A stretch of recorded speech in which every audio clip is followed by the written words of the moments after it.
How's it going, everybody? I'm Chris Evans from Sound Minded Music Academy, soundmindedmusic.com. Today I'm going to answer the question, how do I scream without doing damage? How do I make those screamy sounds that I hear other metal singers do without ripping up my vocal cords and making it to where I can't sing, where my voice is gone by the end of the night?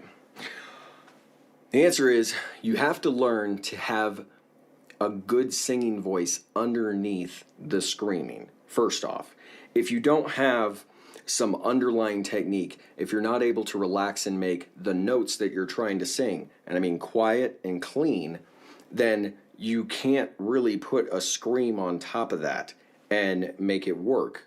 It's just, that's not the order of how singing works. You need to have a note underneath that scream and then layer a little bit of vocal fry, things like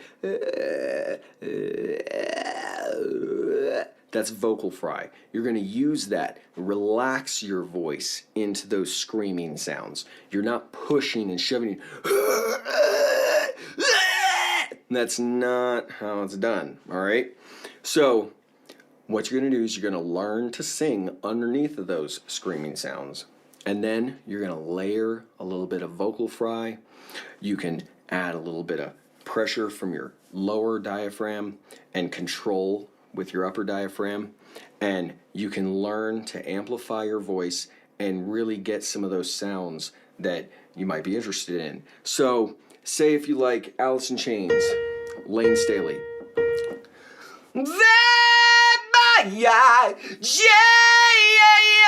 Jesus Christ!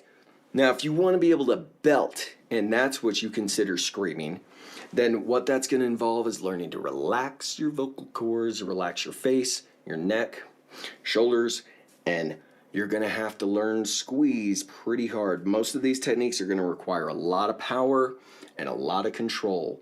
You're going to need to be able to flex your lower diaphragm really hard, and you're going to need to be able to flex your upper diaphragm enough to control your airflow so you don't get too much air, pounding against your vocal cords. Now, if that's kind of a clean, screamy sound, now that's more of what I would consider belting or shouting. Now, if you want to learn to make more of those kind of high-pitched rock screams like, oh, yeah! That involves vocal fry, all right? You're going to sing your note underneath it. Yeah! And you're just going to kind of add a little bit of vocal fry on top of it, all right? Now, you got to be able to sing underneath these sounds. You got to be able to support and control your airflow. If you just try to do these things like, oh, he said vocal fry, and I went, and then I started doing it, and that's not a good idea, and I do not recommend it. That's probably not going to work.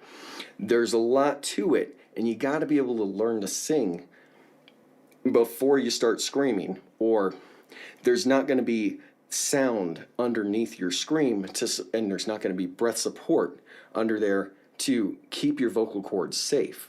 You're just going to be blowing a lot of air over your vocal cords and making rattly sounds and tearing up your voice, all right?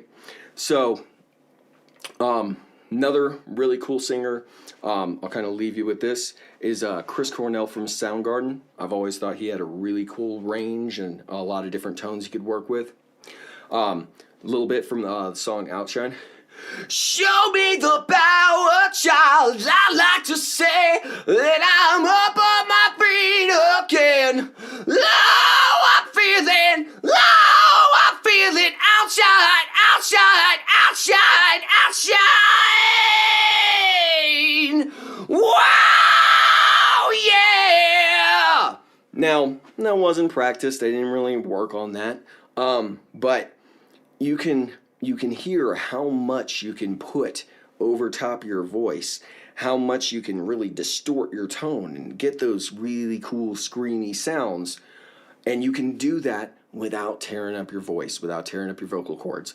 It just involves learning to sing, learning to control and support your airflow, and how to place things correctly, how to sing backwards place, not out here, but to place your sound back in your throat and open up your pharynx, open up your nasal cavity, and really get that nice rattly sound. And that's how you sing with distortion and sing with that kind of screamy sound without ripping up your voice. All right. If you have any questions, soundmindandmusic.com. Again, I'm Chris Evans. And disclaimer, if you don't know exactly how to do this and you try it, probably not going to work. I am not telling you that if you do this, you're just going to watch this video and now you can go out and do screaming sounds and not hurt yourself. That's not the case. You can blow your voice out very easily doing this stuff if you don't do it properly. If you want to learn to do this right, check me out at soundmindandmusic.com. Go through some of my video lessons. Book a Skype lesson with me or come into the studio here in Denver. I will show you exactly how to do it, and I'll make sure you can do it without hurting yourself. All right? Thanks a lot, everybody. Take care.